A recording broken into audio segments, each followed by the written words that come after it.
আসসালামু আলাইকুম।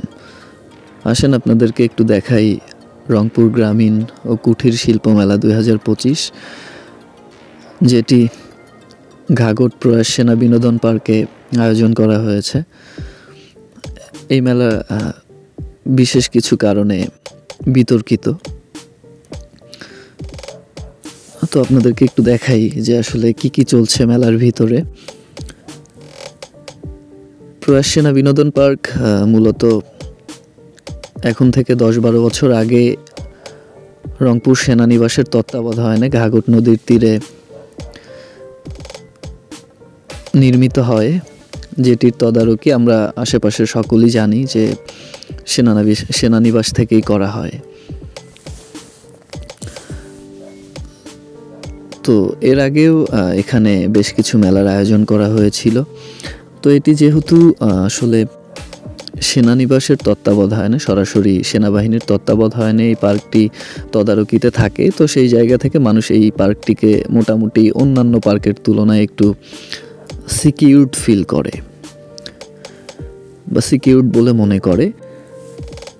তো সেখান থেকে এইখানে যে আয়োজনগুলো, যদি এই ধরনের মেলাগুলো হয়, তো এখানে মানুষের আসা যাওয়া একটু বেশিই থাকে, যে এখানে কোনো ধরনের বিশৃঙ্খলা করার সাহস সহজে কেউ দেখায় না, যেহেতু সেনাবাহিনীর তত্ত্বাবধানে থাকে।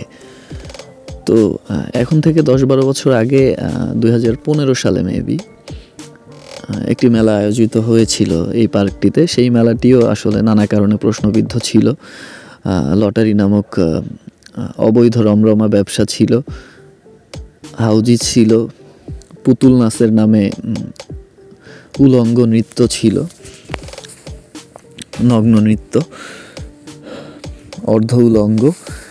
তো সব মিলিয়ে সেই মেলাটি প্রশ্নবিদ্ধ ছিল। তো এবারের রংপুর গ্রামীণ ও কুঠির শিল্প মেলা ২০২৫ আবারও সেনানিবাসের তত্ত্বাবধানে ওই পার্কটিতে, প্রয়াস সেনা বিনোদন পার্কে আয়োজন করা হয়েছে। যেখানে দেখেন যে টিকটক করার জন্য একটি প্লেস করে দেওয়া হয়েছে, সেখানে টিকটক জাতি টিকটক করছে। তো মেলার মাঝে অনেক কিছুই ঘটছে। তো আমার কাছে যেটি মনে হয়েছে, আসলে মেলাটির দুইটি দিক রয়েছে বা দুইটি পার্ট রয়েছে, দুইটি অংশ রয়েছে। একটি হচ্ছে সামাজিক অংশ, একটি হচ্ছে অসামাজিক অংশ। আপনি মেলার ভিতরে প্রথমে ঢুকলেই দেখতে পারবেন যে সেখানে আপনি স্বাভাবিক অন্যান্য মেলাগুলোতে যেটা হয় সেই ধরনের অংশটাই পাবেন। প্রথমে ঢুকেই গেট দিয়ে যে দেখবেন বিভিন্ন স্টল রয়েছে, সেখানে আপনার পোশাক আশাক থেকে শুরু করে খেলনা, প্রয়োজনীয় জিনিসপত্রের স্টল রয়েছে। আর সেখান থেকে একটু ভিতরে গেলে আপনি পাবেন হচ্ছে যে বাচ্চাদের যে রাইডস থাকে, চরকি, দোলনা, আরও অনেক যে বিষয়গুলো থাকে সেগুলোও রয়েছে। কিন্তু তার থেকে আরেকটু ভিতরে রয়েছে মেলার দ্বিতীয় পার্ট, যেটি আসলে অসামাজিক একটি পার্ট, যেটি অনৈতিক কার্যক্রম যেখানে পরিচালনা করা হচ্ছে। তো আসলে মেলাটি এই ধরনের কিছু কার্যক্রমের কারণে এবারেও প্রশ্নবিদ্ধ। তো সকলের মনেই একটা প্রশ্ন জাগে যে আসলে এই মেলাটি বা এই পার্কটি যেহেতু সেনানিবাসের তত্ত্বাবধানে থাকে, তো সেখানে এরকম একটা মেলার আয়োজন হলে সেখানে এই অনৈতিক কার্যক্রমগুলো কিভাবে আসলে পরিচালিত হতে পারে, বা এটা আসলে সরাসরি সেনাবাহিনীর রেপুটেশনের সাথে জড়িত কিনা, সাধারণ মানুষের মনে, জনমনে এই ধরনের প্রশ্ন জাগে। তো আমরা আশা করি যে সেনানিবাস কর্তৃপক্ষ এই ব্যাপারটিকে খতিয়ে দেখবেন, বা যারা মেলা আয়োজক কমিটি মেলাটিকে পার্কটিকে ভাড়া নিয়েছে, তারা আসলে এই ধরনের কোনো কিছু পরিচালনা করবে বলে নিয়েছে কিনা, বা সেনাবাহিনী আদৌ এই বিষয়গুলো জানে কিনা। তো আপনারা দেখেন যে এখানে এই যে হাজার হাজার মানুষ, এখানে লটারি চলছে, লটারির ড্র প্রতিদিন।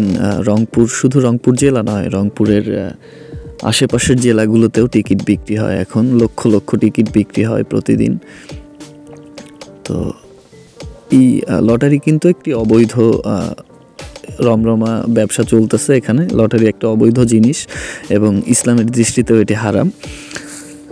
তো মানুষকে লোভে আকৃষ্ট করে প্রলোভন দেখিয়ে মানুষগুলোকে নিঃস্ব করে দিচ্ছে তারা।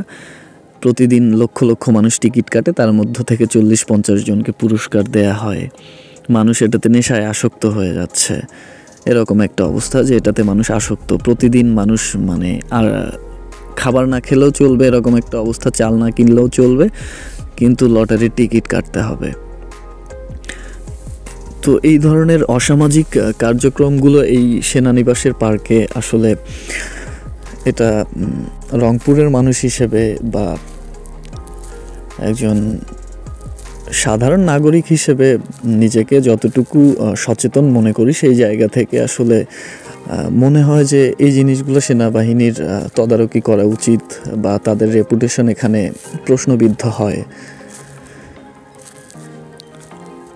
আমাদের আসলে এখানে এককভাবে কেউই আমরা কিছু করতে পারবো না। এই যে দেখেন আপনারা এখানে কত বড় প্যান্ডেল বানিয়ে আসলে সরাসরি একদম ওপেন এখানে হাউজি আয়োজন করা হয়েছে, যা বিশাল বড় একটি জুয়া।